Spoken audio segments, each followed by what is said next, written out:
السلام علیکم۔ مراکش نارتھ افریقہ کا ملک آج زلزلے سے لرز اٹھا۔ لوگ باغ اللہ اکبر استغفر اللہ کا ورد کرتے گھروں سے باہر نکل آئے۔ زلزلے سے عمارتیں لرز اٹھیں، تاریخی عمارتیں ملبے کا ڈھیر بن گئیں۔ ملبے تلے سینکڑوں لوگ دب گئے، مواصلاتی نظام تباہ ہو گیا، کھلے آسمان تلے لوگ سڑکوں پر آ گئے۔ زلزلے کا مرکز مراکش کے جنوب مغرب میں 75 کلومیٹر دور تھا اور اس کی گہرائی 18.5 کلومیٹر تھی۔ یہ ایٹلس کا پہاڑی علاقہ تھا۔ زلزلے کے بعد کے آفٹر شاک سے لوگ خوفزدہ ہیں اور تاحال ان آفٹر شاکس کا سلسلہ جاری ہے۔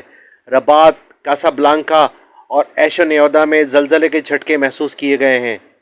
زلزلے کی شدت ریکٹر اسکیل پر 6.8 بتائی گئی اور اموات کی تعداد سینکڑوں میں ہے۔ اللہ تعالی ہم سب کو ناگہانی حادثات اور زمینی و آسمانی آفات سے محفوظ فرمائے، آمین۔ زلزلے قدرتی آفات ہیں کہ جن کی لپیٹ میں دنیا ہے۔ ہمیں یہ موقع دے رہی ہے کہ ہم اللہ تعالیٰ سے معافی مانگیں اور اپنی زندگی میں بدلاؤ لائیں، اللہ تعالیٰ کے عین مطابق، اللہ کے حکم کے عین مطابق۔